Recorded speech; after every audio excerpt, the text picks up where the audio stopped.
Hi, I'm Mike with Craft Supplies USA, and today I'm going to show you how to turn a cake stand with a glass dome. It's a really fun, easy project that actually gets used quite a lot in my house, and it really doesn't take a lot of tools, equipment, or material. So I'm going to set this aside. So on this piece, let me show you the basic design principles. So I have a nice flat surface here for a cake, cupcakes, donuts, whatever you want to put on there. Then I have a small recessed channel for the glass to fit into. And then I have some decorative bead here, just some nice design, added design on the top. On the underside, I've got a nice radius piece here in the center to give it some nice style, a couple beads, and then I have a recess for the foot. Having the recess allows me to rechuck this if I need to true up the foot, if it warps at all after getting washed, or if the piece isn't perfectly dry. So that allows you to true that up, or if this gets discolored from food or anything, I can always sand that and refinish it. On the underside, if you wanted to, you could add a small pedestal base to raise that off of a table. A lot of people like that. I find those to be a little more tip over prone, so I don't like those on my cake domes or cake stands. But if you want to, you can always add that.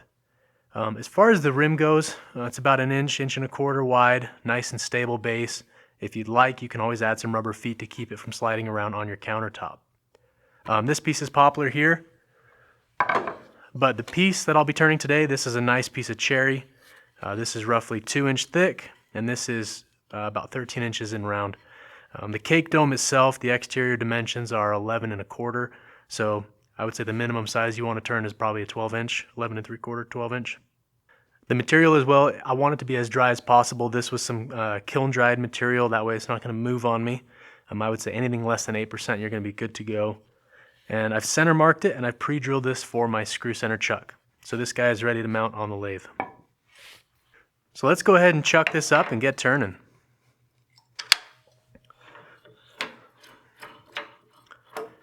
I'll be using a 3-in-1 screw chuck. You can use your regular chuck with a screw center.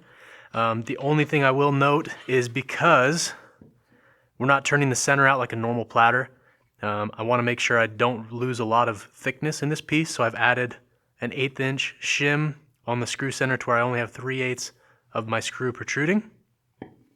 A lot of times the screws are really long and you lose a lot of the overall dimension of your material, so I just got a little nice piece of flat stock, turned it around to match my screw chuck collar, so that way I have only 3/8 of a screw protruding.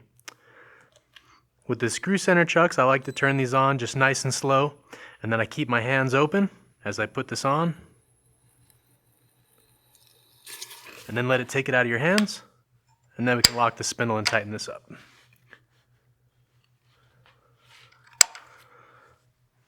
Okay, get my tool rest at working height, make sure that spins freely.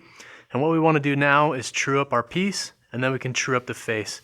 Because this was flat stock, it's going to be pretty close, but I do want to get this cut edge nice and trued up to get our final exterior dimension. We're fairly close to the glass dome's minimum size on this piece, so all I want to do is true it up to where it's nice and true, but not remove any more material than I need to. And I'm also going to bring up my tailstock. Reason being is because we're not using a lot of the screw for support, I want to make sure I have my tailstock engaged as much as possible during the turning process. So make sure, give it a quick spin, make sure that it's not contacting your tool rest, and then we can go ahead and grab our bowl gouge and true up the piece. Make sure you wear proper eye protection and dust protection. And as far as our turning speed, I'm going to start this and then bring the lathe up to speed.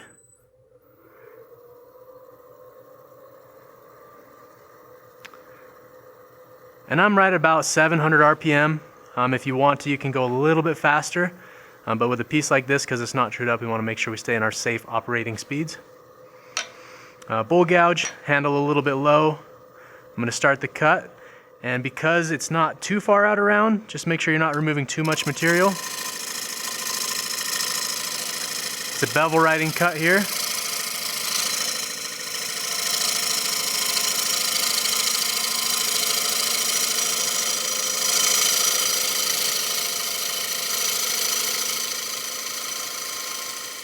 And then once I get close to the edge of the piece, I stop and slow the cut down. That way I don't have a bunch of material peel off and tear out those fibers. So I'm still a little bit out around here, so I'm actually going to switch sides and come from this direction.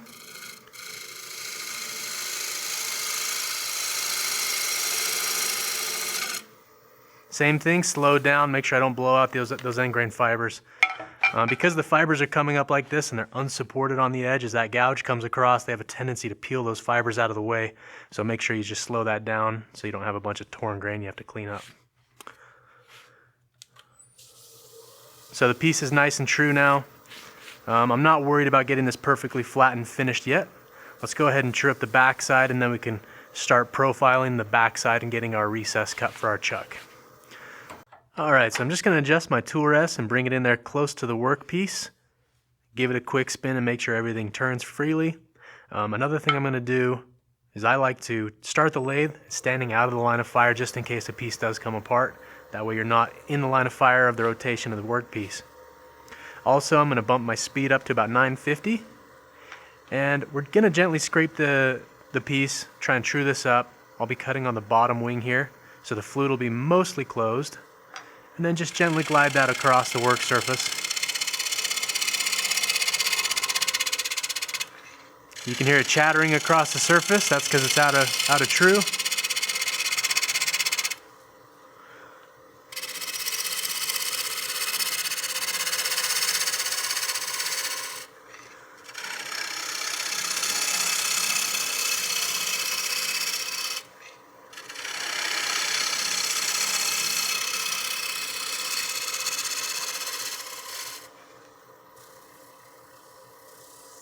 Okay, we're basically true now.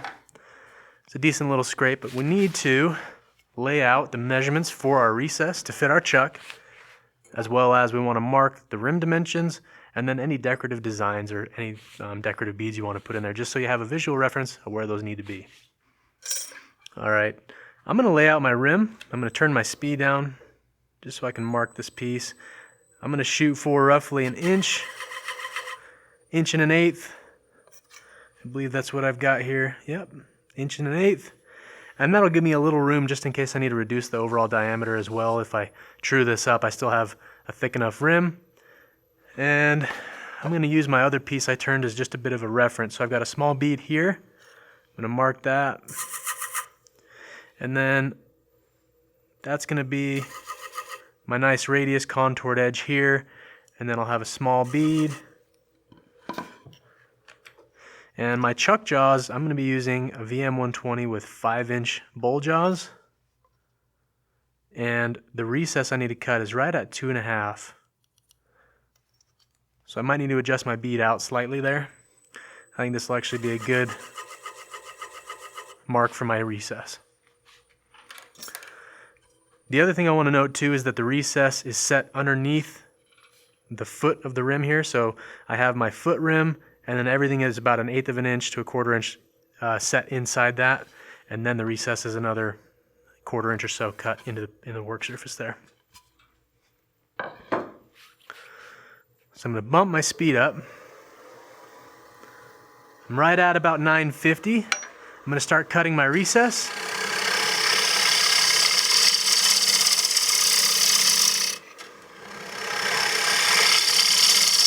This is just a simple peel cut. I am cutting into side grain here, so cutting on the bottom wing gives me a pretty decent surface.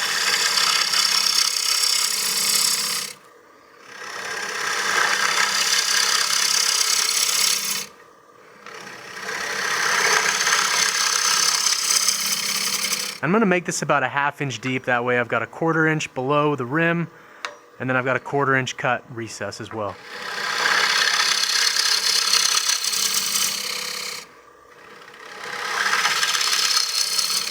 Once that material is out of the way, I'm going to grab my scraper or a negative rake. It's basically a skew negative rake scraper here.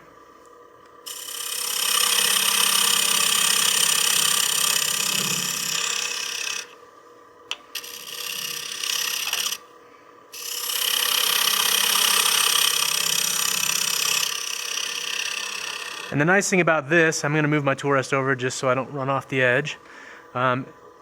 I've got a slight radius on this, so I'm not engaging the entire cutting surface at one time, but this allows me to just glide this across the surface and make this as flat as possible. Because the thickness of the tool is a little bit thinner than the bowl gouge, bring that up just a hair. If anything, I'll bring it above center to where I can raise my handle and be at a negative rake trailing position.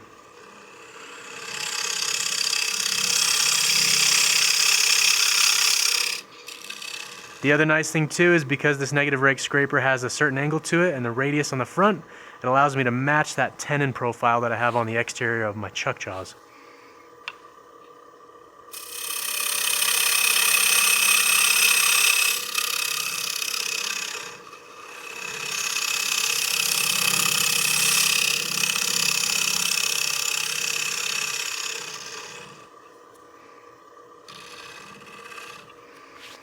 I'm going to stop the lathe and inspect the work.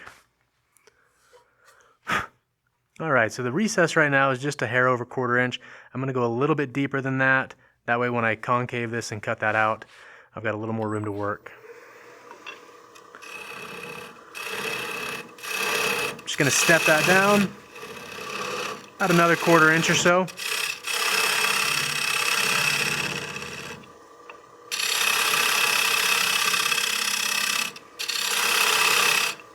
I'm actually going to go back to my gouge just to make that a little bit quicker.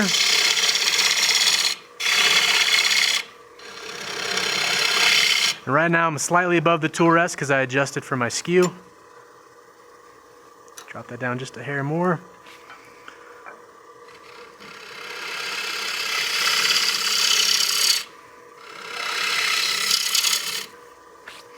And you can always flip your tool handle over and cut from the center out. The nice thing about this cut is it will give you a better surface because now it is a slice.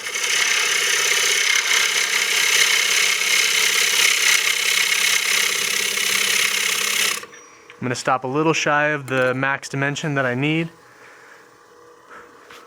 Check my tool rest height. I'm a little low. Whenever you change your tool rest height as well, it's probably worth mentioning just for safety's sake. Stop the lathe. That's personal preference. Me, I know that if I do have it catch the piece, it will drop it down a little bit. It can be a safety hazard, but just use your judgment and do whatever you feel safe doing. So.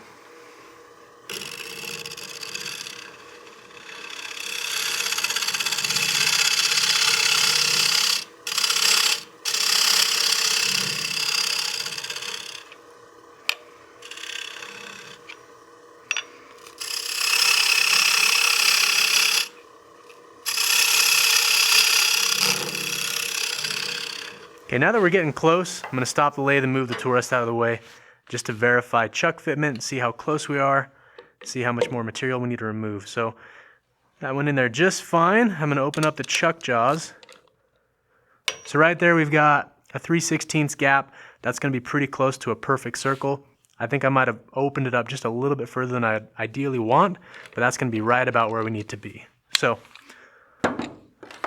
now that we have that size established, we can go ahead and clean this up and give ourselves that nice perfect recess we need and the perfect shape. Set screw on the back of the banjo's rubbing the piece. So when you hear that noise, just move the piece out of the way or stop the lathe. Bring that up just a hair.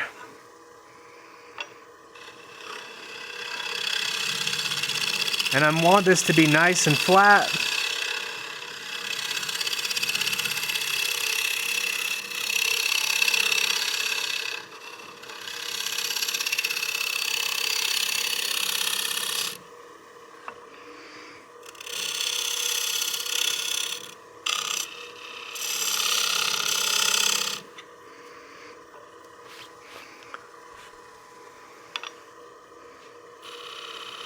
Just truing up the inside edge of that tenon, or the recess, sorry.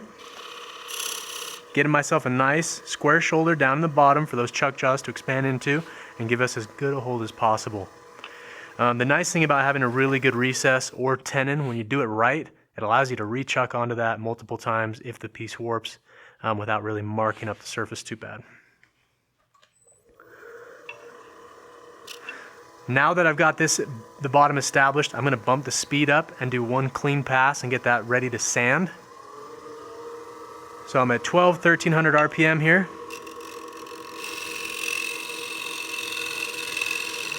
Just glide that across the surface.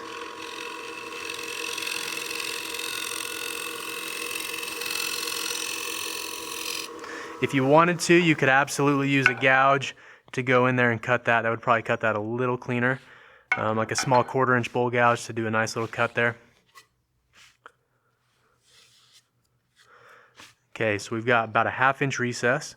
We're gonna cut about half that away to give ourselves the shape and the foot we want. So now I'm gonna start working on the decorative band here. If you look at that piece, it's got a slight radius to it, slightly convex here to the bead on each side. I'm gonna go down to a smaller 3/8 bowl gouge and make these cuts. This 5/8 is just a little bit too bulky to get in there and make the detail I need. And I wanna make sure that the high point of that convex curve is right in the center.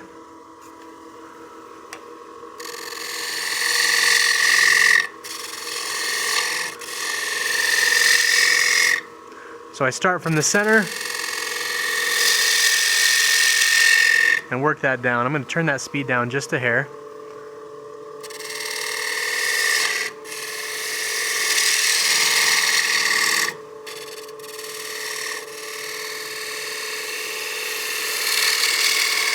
There we go, and then I'm going to flip the tool handle over and do the same thing but from this side.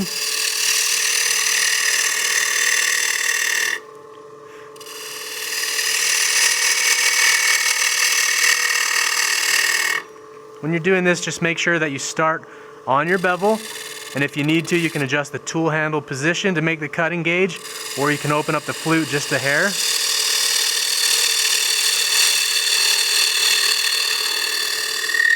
And as I get into that shoulder, then I close that flute over, because I don't want to hit that corner edge with the entire wing, so I close that flute as I get to the bottom edge. Start on that bevel, pick up the cut.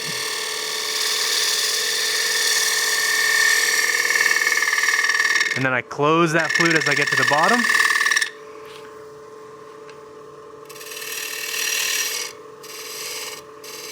Open the flute, make that cutting gauge once you're on bevel.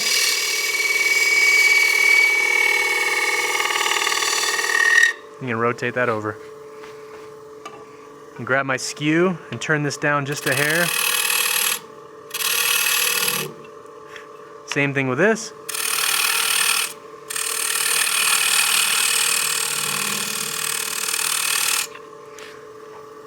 Now that we have this convex shape here roughly established, it's not as smooth of a contour as I'd like, but I've got my rough outlines there. I can start establishing my beads. I'm going to part this down just a touch more.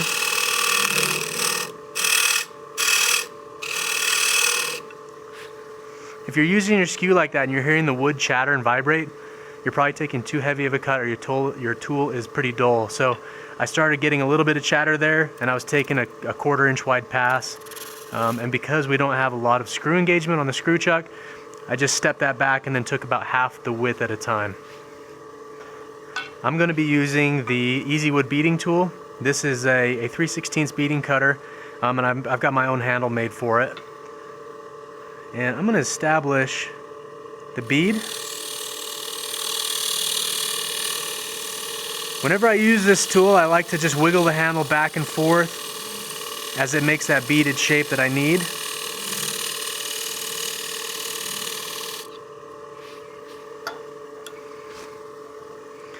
And then on this side, on the inside where the tenon is, I'm going to step that down.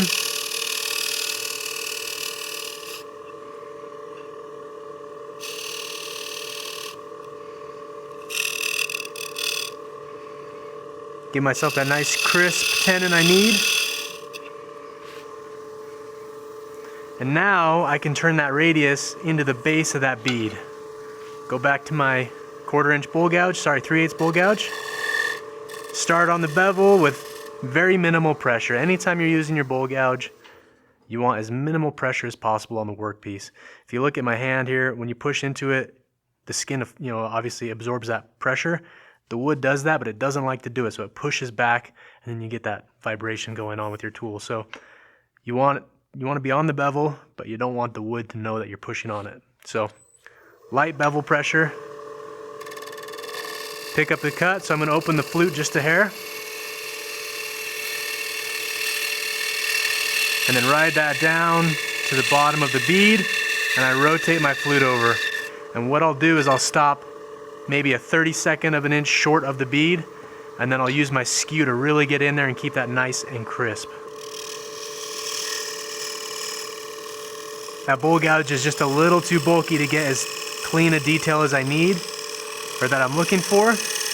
So I switch to my skew to make sure that bead, I'll stop the lathe so you can see that I have a really nice crisp shoulder on the inside and then a crisp shoulder on the outside of that bead. That way it maintains the detail, and that's where a lot of those really high-end pieces look. You get really crisp detail, it's a good mark of craftsmanship. I'm going to cut my bead on the exterior of the rim here. I'm actually going to adjust my tool rest out a hair.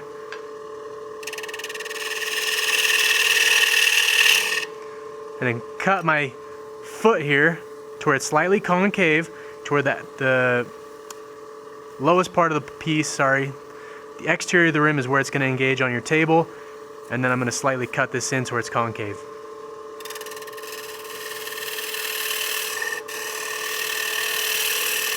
Same thing, minimal bevel pressure. Starting on the edge, make sure that flute's closed.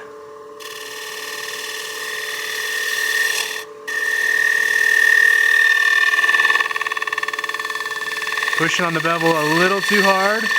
You can hear that noise.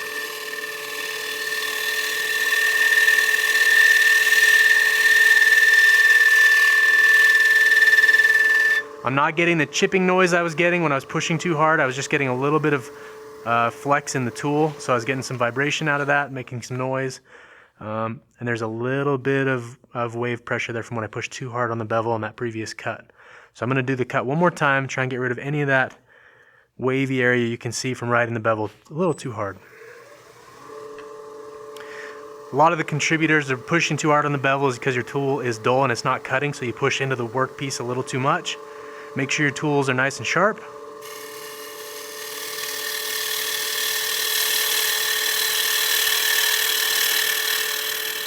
There we go. You hear the difference in sound.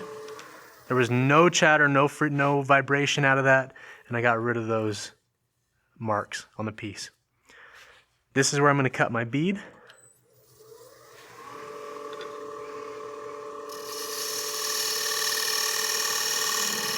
Again, I like to wiggle the handle slightly as I'm cutting the bead. It seems to cut a little cleaner when I do that.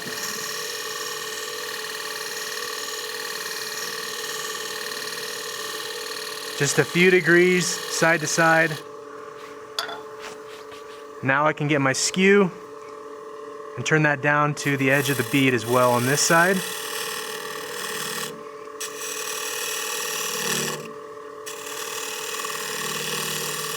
You can see the difference in the scrape I have from the skew and that bevel riding cut right here with the gouge. That's the difference in cut you get when you scrape versus slice.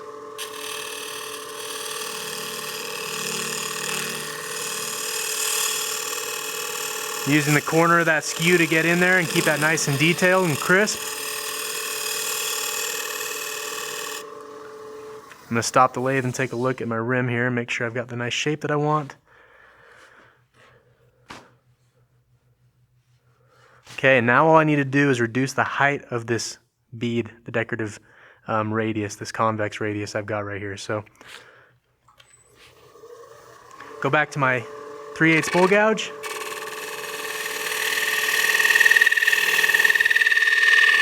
Pushing a little too hard on the bevel.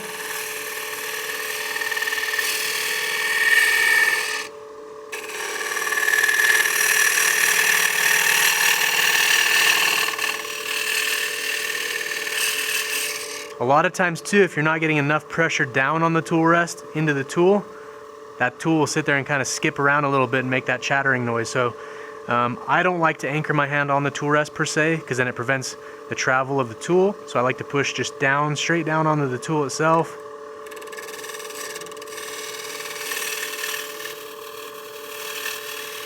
And you can see we're getting good little ribbons here. That means we're slicing instead of scraping. Okay, I can feel my tool is getting a pretty dull now. I'm having to push a lot harder than I want to. So I'm gonna stop and I'm gonna go hit the grinder. All right, so I just hit this on the grinder. That was with a 180 wheel. Let's see if we hear a difference in sound. Much less pressure needed to make the cut. That tool is just gliding across the surface now. It's exactly what I want.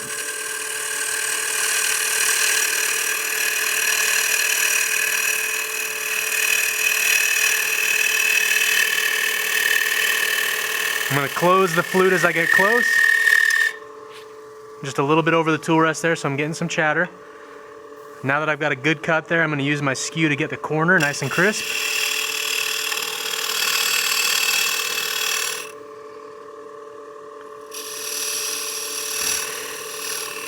And then I'm going to use my skew to just gently sweep this radius and just smooth it out a little bit. I didn't have quite as much control on the radius and curve as I'd like with that bowl gouge, so I'm going to go to my scraper.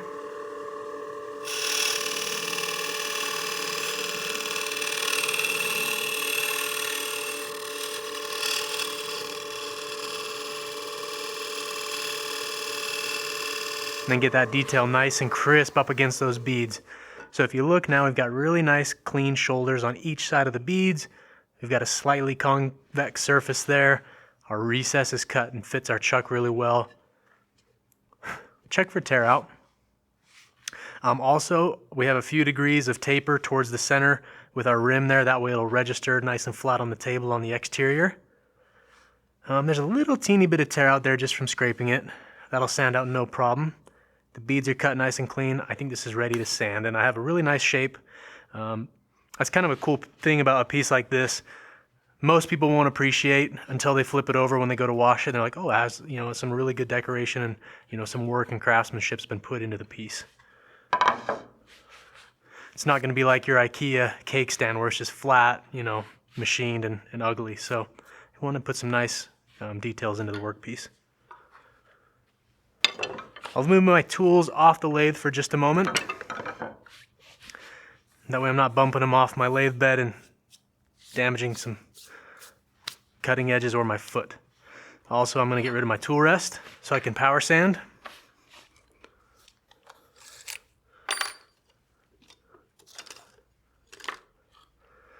For a piece this size, I'll be using a 2-inch disc holder.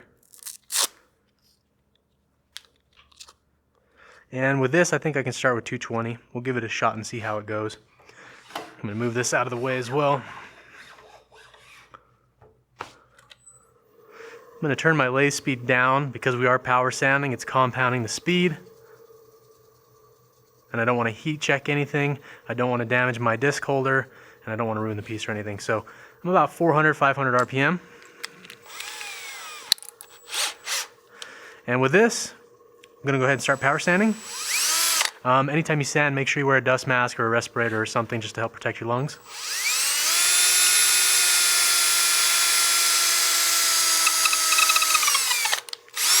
Turn that in reverse.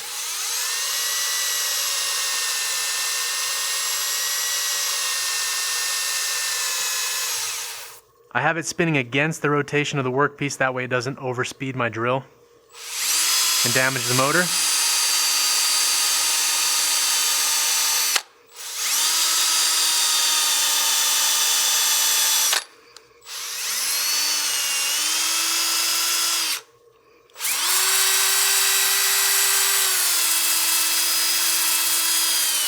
If you need to, you can always come over to this side, flip the rotation so as now it's coming into the workpiece coming up.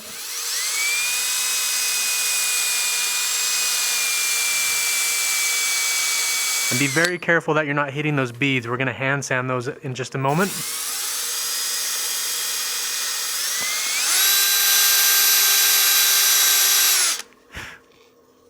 It's one reason you like to use a dust mask, so you're not breathing all this in. However, it doesn't pick up audio well when I wear a mask. So,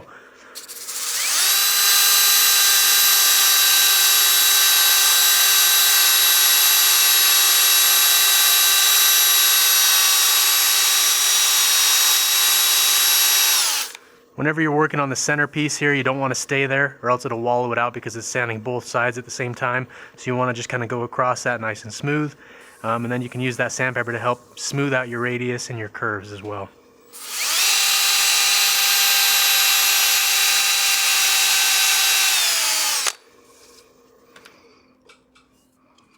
Okay, we've got just a little bit of tear out here, you can see.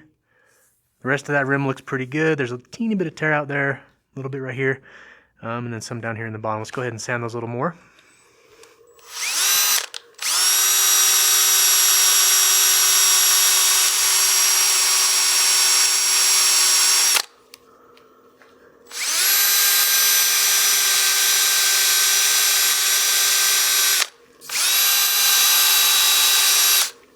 I can feel the abrasive on this disc is not cutting very well anymore, so I'm going to peel this off.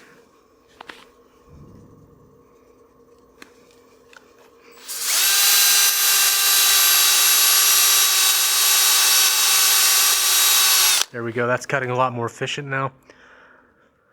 Okay, we got rid of most of the tear out. There's just a tiny bit there, a little bit right here, and then we can hand sand the beads, clean those up just a touch.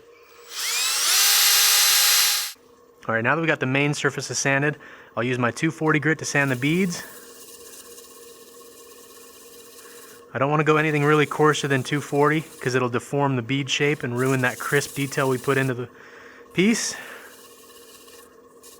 Use that to get into the corner where the recess is that the disc holder couldn't reach. All right, those beads look really good, nice and crisp. Let's go on to our next grit.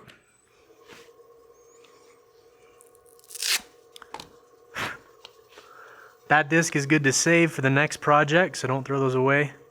A lot of times, I have a little strip of Velcro on the lathe that I usually turn on that I just slap discs back onto when I'm not using them.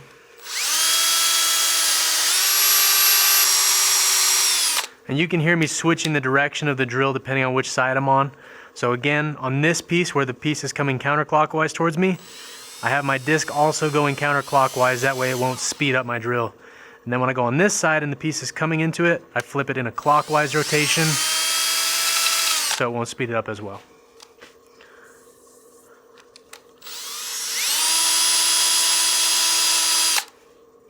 I'm gonna go back to my hand paper and do the beads.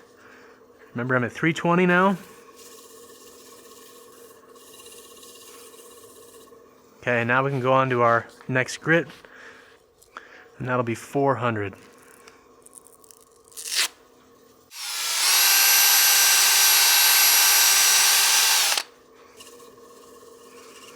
Okay, we'll stop the lathe and inspect it. Okay, that looks good. I'm going to go ahead and throw on some denatured alcohol now. And because I know this piece will be in the kitchen, it will be exposed to moisture at some time. I want to make sure that I wet sand this piece. So I'm going to get some denatured alcohol and just saturate all of the wood fibers. And you can see that cherry, that beautiful color on cherry. You want to get some finish on it. It's one of my favorite materials to work with because it cuts clean, takes detail well, cuts very much like a hard maple, but I think the color is a little more rich than maple. So one of my favorite woods to work with, but I want to swell those wood fibers up and then go ahead and sand that one more time with the 600 grit to denib it. That way, if it does get moisture down the road, it's not going to be all fuzzy and feel all rough. So nice thing about the alcohol versus water for wet sanding is it dries very fast. Let this alcohol rag just sit there and dry out for me. I can feel it's nice and rough again, so we'll sand that with the 600. Ooh, that feels nice and smooth. Get our sandpaper, it's the Abernet, and then just denib those beads as well. Next thing I'll do is I will get some scratch free. I want to refine the surface as much as possible before we put our final finish on. I'm going to bump my speed up now because now we're polishing. 1200 RPM or so. Buff this into the workpiece. This will help refine the surface.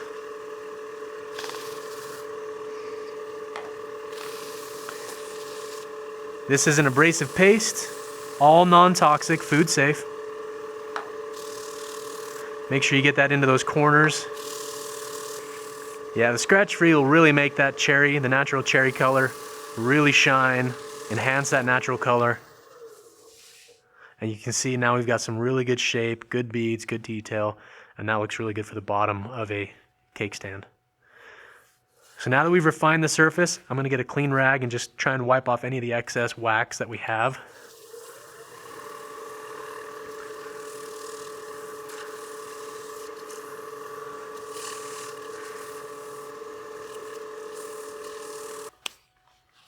And while I have the piece in this state, I'm going to get my finish. This will be the final finish I use on the piece. And I'll at least get one coat on while I'm on the lid because I kind of like to buff this stuff in a little bit. This is the tried and true. This is just the original version. Rub this in by hand. The nice thing about this is food safe, right?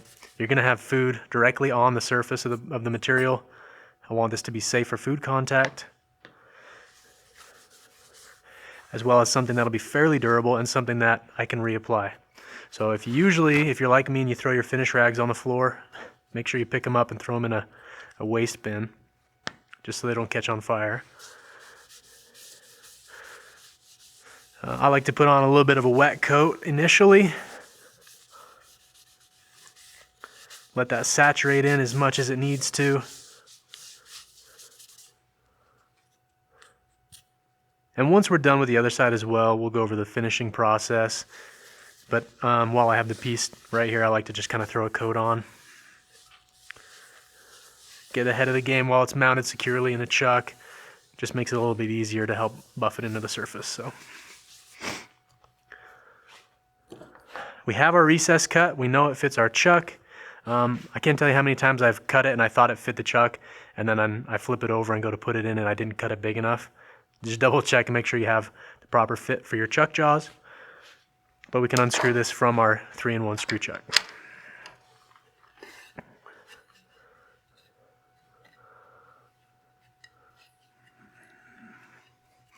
Okay, so we've got a really good shape. I'm really happy with that. I think that looks a lot better than that first poplar one that I did.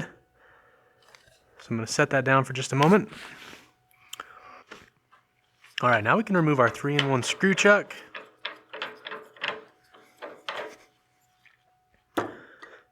And put on our 4-jaw chuck. It's a VM120. Once I get close to it seating, give it a little flick. That way it seats correctly.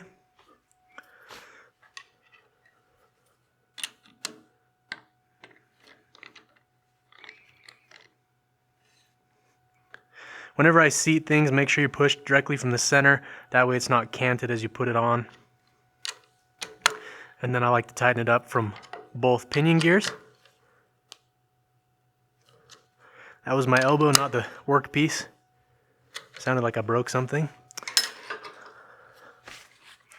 Okay, so now that we have the back side completely done and established, we need to turn away the face to where we can get rid of the drilled hole. So that'll remove 3/8 roughly of our overall height. And I think because of due to the thickness of this piece, I might go just a little bit thinner, just where it's not super heavy. I do want to have a fair amount of mass in this piece. That way it's not going to be really prone to sliding around. A lot of times you get a piece really, really thin, and it either, on salad bowls, they like to tip over and rock, even with a stable base if you go too thin. And where this is going to be something I want to be nice and stable on my countertops, I'll leave it fairly thick, and that'll give us room for our 1/4 inch, 1/8 inch recess for the glass to fit into as well. And then this, we can put a couple of decorative beads on the exterior just to spruce it up, and then make it tie in to the beads we have on the back of the piece as well. Now that my chuck jaws are expanded into the recess, it's nice and secure. One thing I will do just to make sure for security's sake, so I'll get my revolving center, and this will be in place just to true up the surface of the piece. As soon as I get it nice and true, I'll remove the tailstock.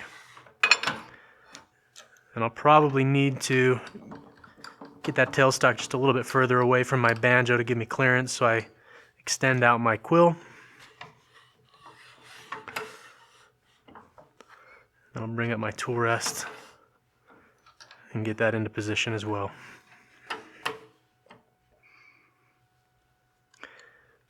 Give that a quick spin and make sure everything clears and you're not contacting anything. And then you can advance your tailstock and make sure everything's nice and secure. Last thing you want is to have your tool rest shift down or the tailstock to come loose while the piece is turning. And because we're flipping this onto the chuck now, I will start it from stopped and slowly bring this up to speed to make sure everything stays in place, as well as me standing out of the way. About 1100 RPM here. Go back to my 5/8 bowl gouge, cutting on the bottom edge of the wing again, just like we did when we trued up the base. Get my feet in position where I need to be.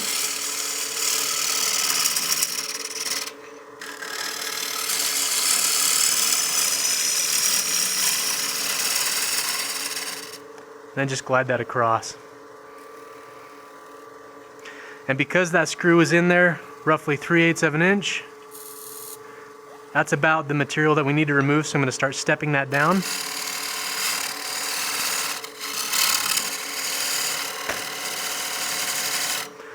If you're left-handed like me, you have a tendency to stand here and just eat the shavings. I'm actually going to switch over to here and just get out of the way.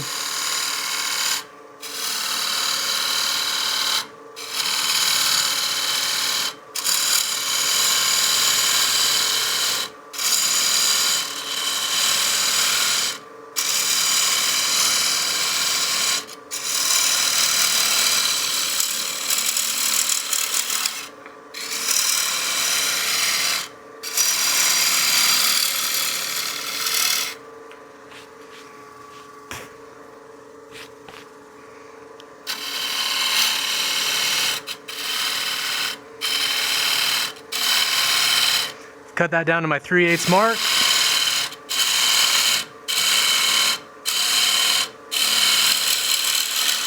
All right, I can feel the edge on this tool is gone, so I'm gonna go hit the grinder real quick. All right, so we just touched up the edge. Should be cutting a lot better now.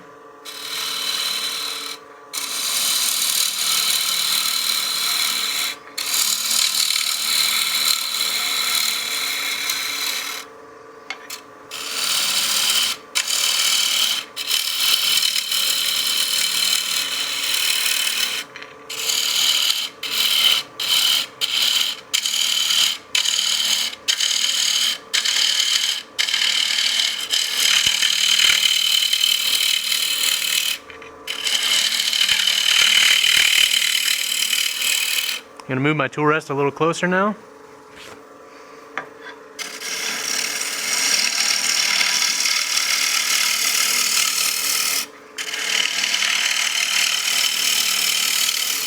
This is one of those projects where a facial is really nice just because it keeps shavings off your beard and from going down your collar.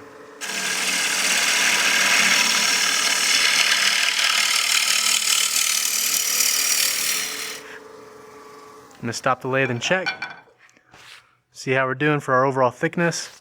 I'm going to remove the tailstock now so I can part that down.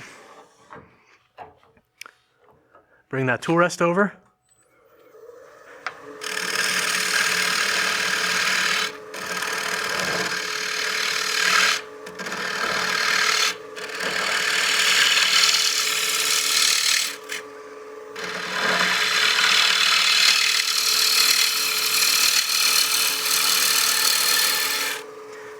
One thing to note, so fortunately I had a piece thick enough to where I could use a screw chuck and then turn it down and still have enough material at the end.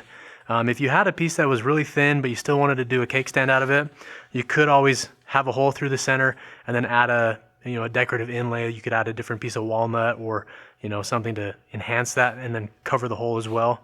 So if you do have material that's not perfect or ideal, you can always make it work by adding decorative embellishments to help try and cover that up. So we're almost to the bottom of that drilled hole.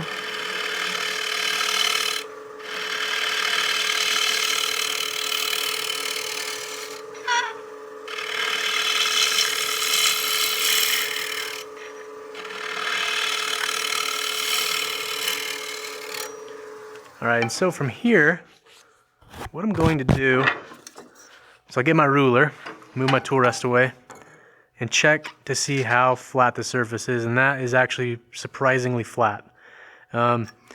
It's interesting how difficult it is to actually get a perfectly flat surface on wood when you're using gouges.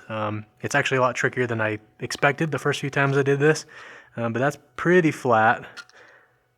There are some gaps right in here. I've got a little bit of a low spot, but ideally I want this to be as flat as possible, especially if you're doing, let me throw that on the ground. You want this to be as flat as possible, especially if you're doing a finish that's glossy, because the light reflects off the surface, and if it's not flat, you definitely notice those lower high spots. So I've got a little bit of a low spot here, but I want this to be as flat as reasonably possible, but I don't need to be OCD about it and be, trying to make it, perfectly flat. And I'm going to refine the surface, get rid of any tool marks, and try and make this as flat as possible. One other thing I'm going to do is move my tailstock. Get that out of my way. I'm going to bump up my speed just a touch. Nice and slow, controlled pass across the surface.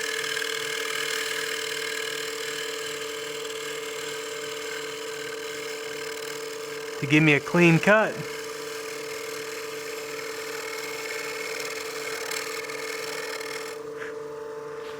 If you need to, switch hands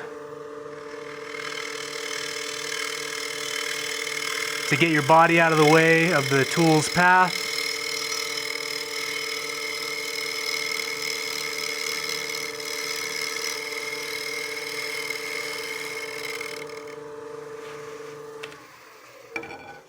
Get my ruler, check to see how flat we are. So there's a little bit of a gap right in here. There's a gap here at the rim, so I'm going to need to lower this area, take some material, and then I need to take a little more material right here.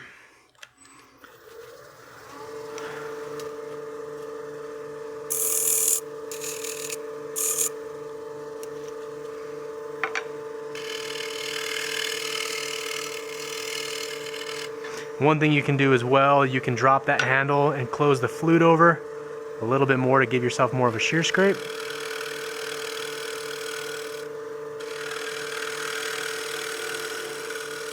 The shear scrape is a little easier to glide across the surface, as well as you get a super clean cut, get a really good slice. And you can always tell how the cut's going based on the shaving that you're creating. If you're creating little chips, that one's okay, but that's usually a scrape. And then if you're getting these little ribbons, it's a nice slice.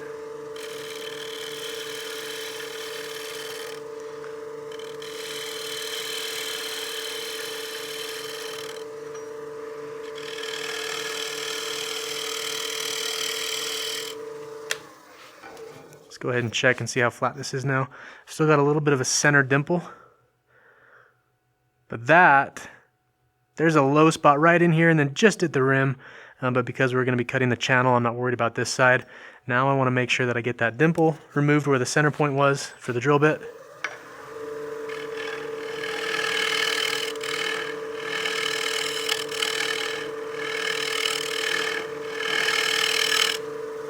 Move my tool rest in just a touch. And I will be shear scraping this a little bit more, so I'm going to drop that tool rest just a bit to facilitate a good shear scrape.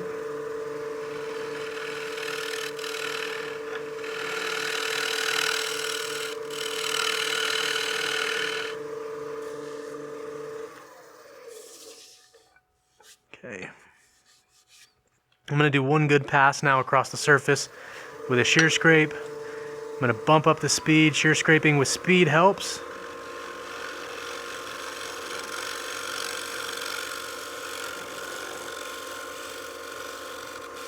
As you can see, that flute's almost completely closed.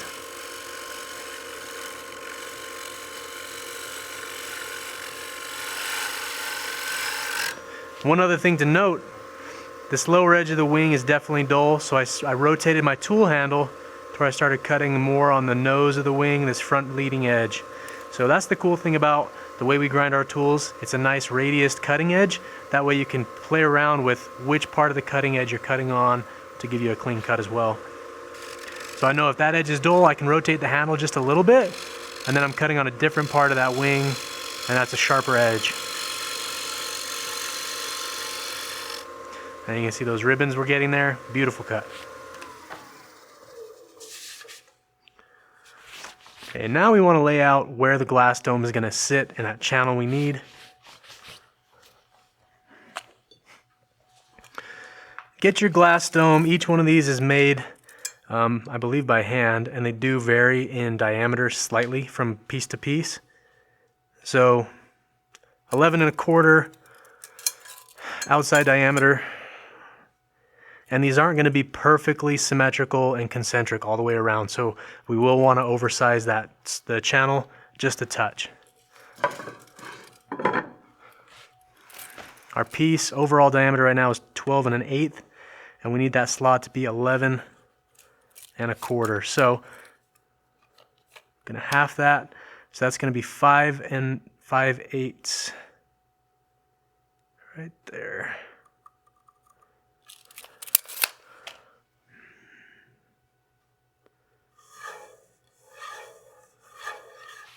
I'm going to start on the inside of that line, that way I don't oversize it.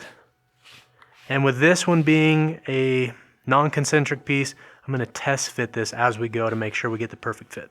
I've got my parting tool now. We're going to cut that channel.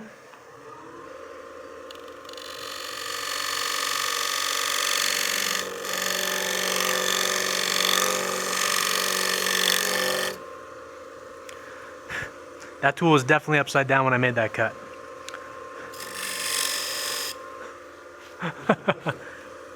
Hey guys, make sure your parting tool has the right cutting edge up. It wasn't cutting very well and it was making a weird noise, and then I looked at it and realized, hey, I have my tool upside down. So it happens from time to time. I'm going to stop the lathe there. Hopefully our editor can take that mistake out so I don't look like a total idiot. Let's get our cake dome and we can test fit this now. Okay, that is very close. I believe our outside shoulder is right about on. I'm going to open it up just to the inside a little bit because the glass is about 1/4 inch thick. So we need a 1/4 inch wide. I'm going to shoot for about a 5/16 wide channel. That way there's a little bit of slop just in case the cake dome that I use is slightly oval, or you just want to try and prepare for any precautions. Same thing if the piece moves or warps. I don't want it to be losing that fit.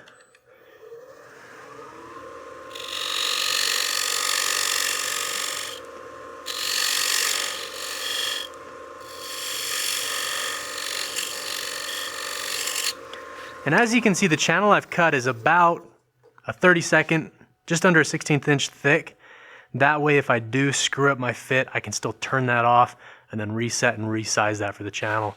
If I go and cut that a 1/2 inch deep, you're set. There's not enough material there to cut that away and then make a new channel.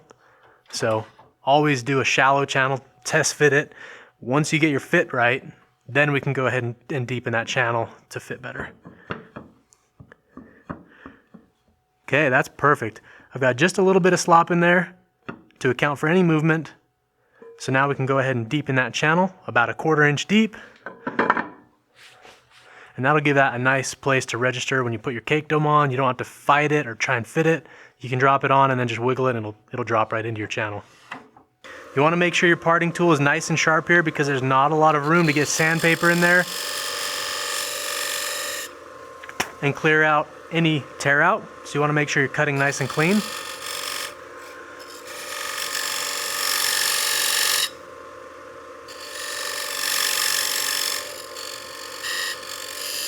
Nice and square channel.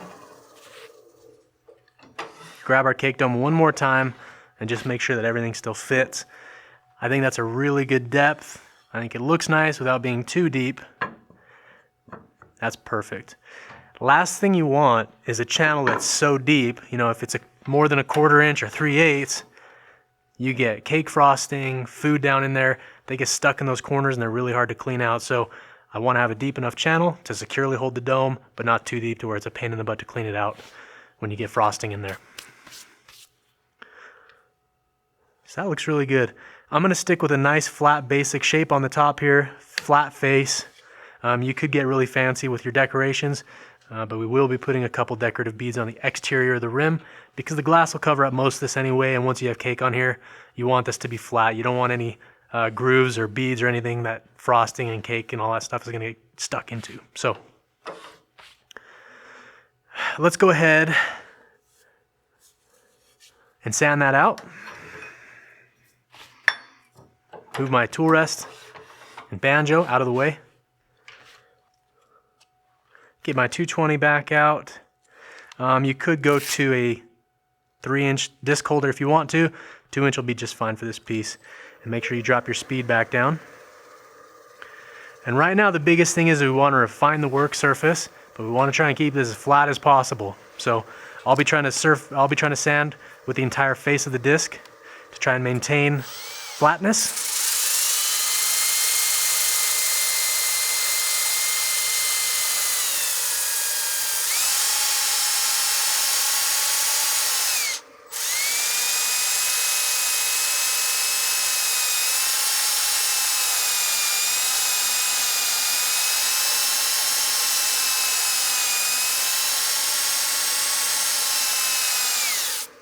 Stop the lathe and take a look to see what's going on. You can see some light areas, some rings as they're spinning because we're not sanding through that yet.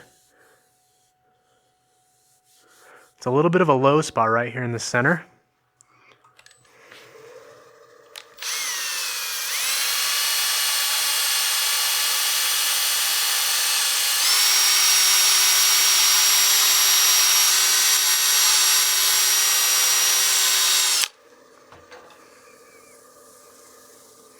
I'm just filling for flatness. There's a little bit of a high spot right here. The rest of that feels pretty good.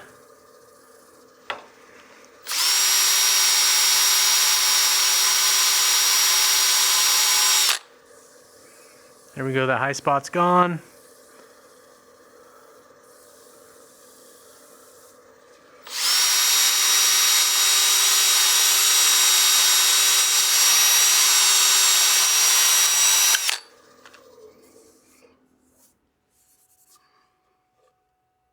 I'm actually going to go down to a little bit coarser grit to try and get rid of that nub. I'm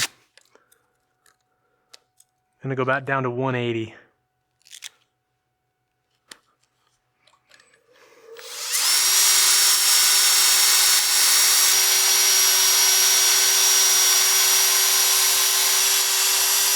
Alright, that 180's gotten rid of the nub.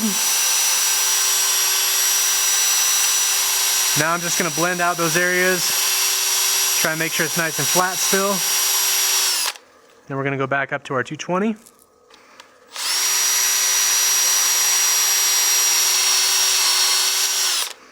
And then I'm going to get my hand paper and sand down in that channel as best I can.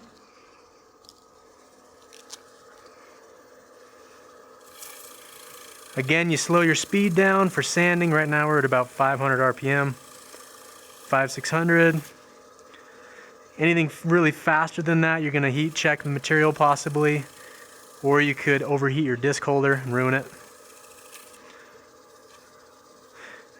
And then I'm just going to touch up the edge on the corner there and just get rid of any sharpness on the top and the bottom. Go to my 320 in the groove. Same thing, radius with the 320. I don't like having sharp edges on the edges. Now I'm going to go to my 320. And before I get too far with sanding this, I do want to add my decorative beads on the exterior. So I'm going to shear scrape the rim just to make it nice and square. I'm going to bump my speed back up. Drop the handle, flute's closed.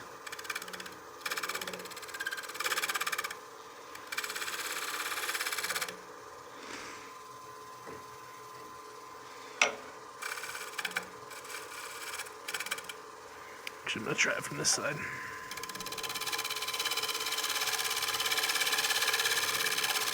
The piece has moved just enough. There's a little bit out around.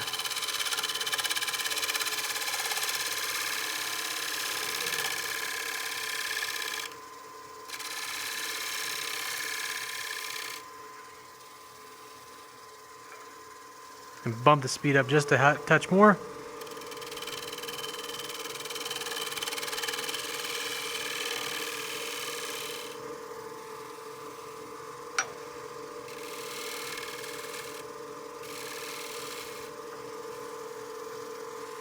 Okay, that's nice and flat.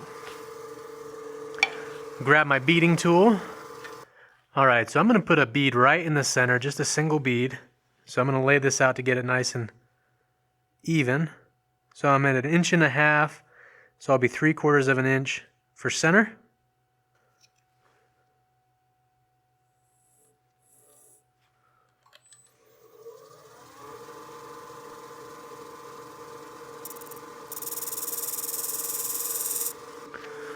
Grab my beading tool and center that line.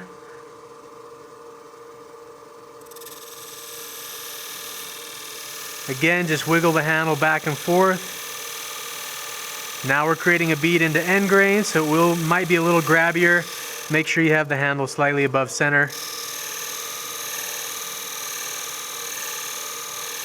And be nice and slow here, you don't want to be too aggressive.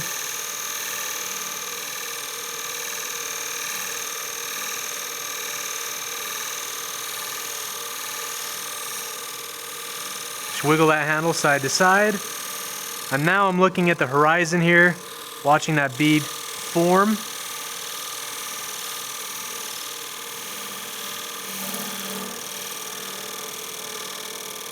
Perfect. Stop the lathe and take a look and see how it cut. That looks great. I think that's a nice little decorative touch that ties into the bottom of the workpiece as well. So now that this is cut, the face is sanded, we can sand the exterior of the rim here, and then we can work our way through our finish grits, and then we can wet sand the face and the sides, and then we can throw on our finish. Because we shear scrape this, I'm going to start sanding with 320. That was the last grit we used on the face of the piece. Get my tool rest out of the way as well. And then drop that speed back down.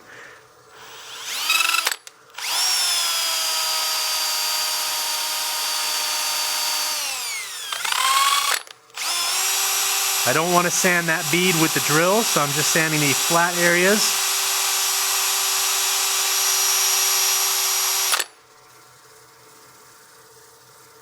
That looks good. I'll grab my paper, sand the bead by hand.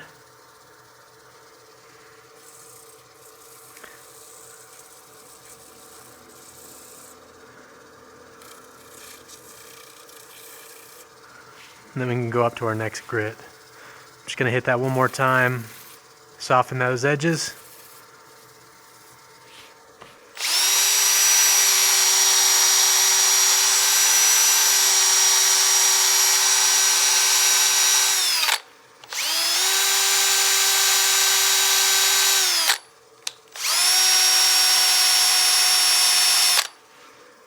Grab that 400 paper, sand the bead, and then we'll sand that channel as well. Okay, now we want to wet sand. Denatured alcohol again. Saturate the rag, saturate the piece. These little utility bottles are really nice for this kind of thing. Make sure you saturate those wood fibers to where they swell. I'm going to be very careful on the back side because I don't want to get any denatured alcohol on the finish we put on. Make sure the bead gets saturated as well. Down in the channel. It's nice and rough again. That's good. Okay, we'll let that dry for just a second. Anytime I'm waiting for finish to dry, I usually like to just kind of clean up the lathe bed a little bit. Give you a good, nice, clean working environment. Okay, now we'll go back to the 600.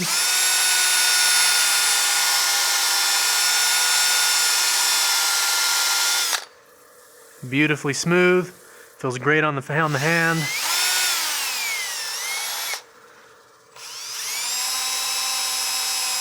Sand the rim, I'm just going to touch that on the corner, just soften that.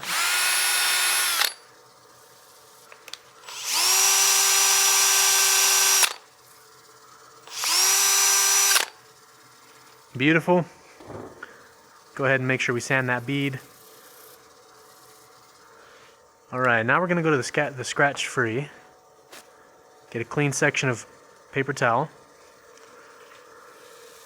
Now we can turn our lathe speed up because we're polishing.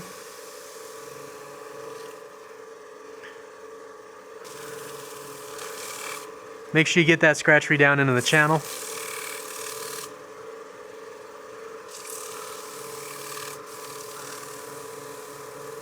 Now we really want to refine that surface as best as possible.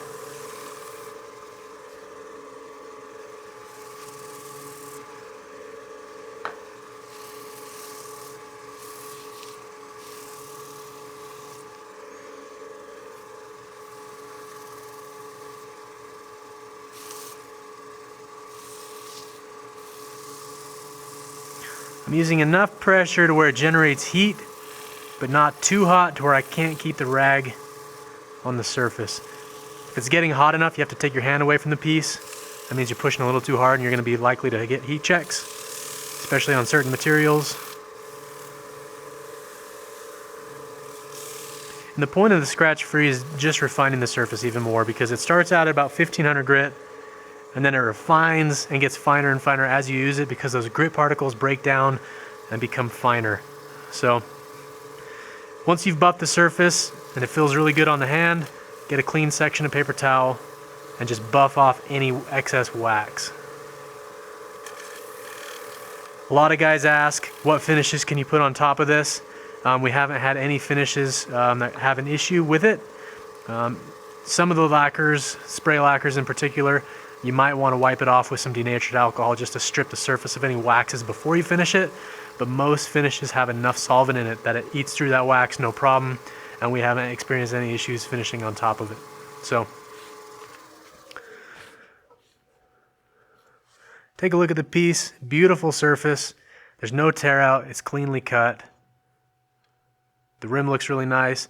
It looks a little dry right here on some of the end grain, but the finish will saturate into that. So now we can go ahead and put on our finish. Get our tried and true. I'll wipe this in by hand real quick while the lathe is stopped, and then I'll try and buff it in. And this will be our first coat of finish. What I'll do is I'll apply this coat, because we already have one on the back side of the piece. I'll apply this on the coat, buff it in, let it sit for about 4 or 5 hours, put one more coat on, and then I'll let it cure for 24 hours, and that's going to be done.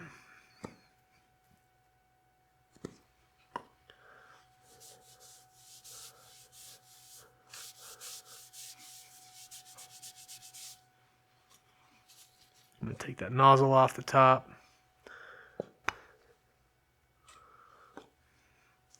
Love this stuff. It has a really good smell to it. Food safe, non-toxic, and it's a pretty durable finish. It's not great if it's going to be exposed to a ton of moisture, like if you're going to be like leaving it in your sink, stuff like that. You really shouldn't do that with any wood. But it's really great. I can apply it in a room. I don't have to worry about fumes or anything. So really good finish, and it leaves a good close to the wood, natural finish look to it. Just get the corner of the paper towel, get some finish down in those grooves. Get a little bit more on my rag. Get the other side of that groove. Just use your thumbnail to push the paper towel down in there. Get that finish. Complete coverage.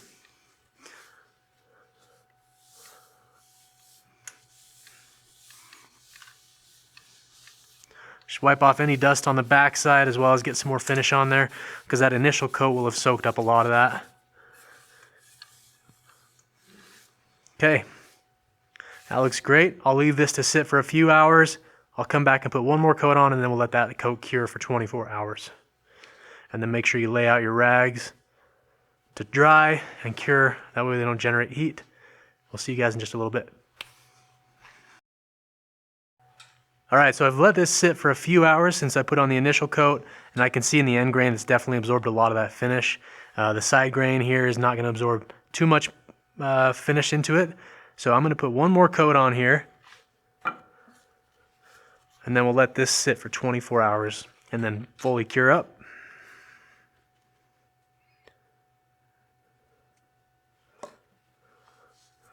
I'm going to go a little heavy on the end grain because that's going to soak up most of that finish.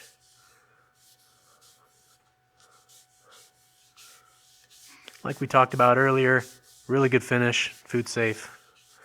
No problems with food contact. And it smells pretty good too.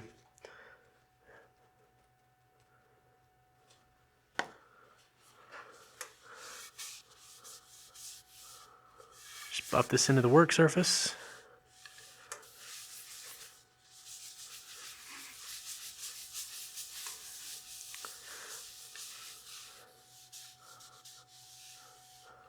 Face grain here is really not going to absorb much, so you don't need to put a ton on. It's basically completely sealed up from that first coat. Just want to make sure I get enough finish in the end grain here to where it'll cover up those pores and prevent any moisture from when you wash it down the road from saturating that. Okay, just buff that in, give it a quick spin. Okay, we'll let this sit for 24 hours to fully cure, and then we'll take it off the lathe, and we'll probably put just a top coat of wax on there just for preventative maintenance, and then your cake stand is going to be done. So see you guys in 24 hours. Okay, we've let our final coat of finish cure for 24 hours. The last thing I'll do before we take this off the lathe is apply one layer of wax just on the top as a surface protectant. That way when we do wash the piece, it'll help prevent frosting, water, and all that stuff from sticking to the material. So I recommend just a little food safe wax. This is the goat wax. This has a nice citrus scent to it. And there's a little bit of beeswax in there, so it'll be nice and protective. Just going to buff this into the surface. This will help keep food from sticking to the wood itself and just keep this piece looking longer, or nicer longer. So if you're going to be giving these away as a gift, I recommend giving a small tin of wax to whoever you're giving it to, so that way they can reapply wax for a long-term protection. After they wash the piece, they can help keep up on a maintenance. And this just needs to be buffed in. And then these little bead grooves, I just get my fingernail with some paper towel, run that down in there as well.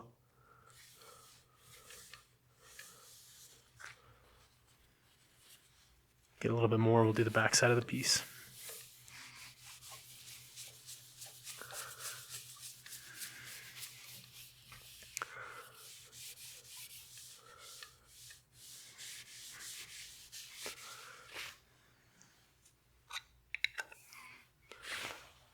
I'm going to take this off the chuck now just to get inside the recess,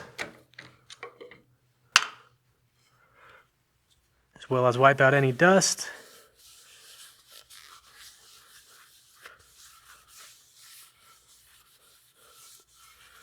And that'll just give that a little bit extra layer of protection. We can set that down now. Now we can test fit our cake dome. That seats in there nice. We've got good fit for our recess, the little channel. The cherry looks nice. The decorative bead definitely helps break up the long vertical lines here on the sides. And I think that's a nice looking cake stand. So, fun project, not very difficult. Honestly, the hardest part of the project is finding material big enough to fit the glass dome. That's dry as well. Alright guys, there is our cake stand. Really fun project, and obviously if you wanted to, you could add a pedestal to raise it up. I really like this style, really simple, basic, nice and decorative. Some good tool turning techniques. The material, obviously just some dry stuff. If you guys have any questions, go ahead and comment down below in the video. I answer those directly. Also, if you do it slightly differently and you guys want to throw some tips out there to other turners, go ahead and leave those in the comments as well. But hopefully you guys enjoyed the video, and stay tuned.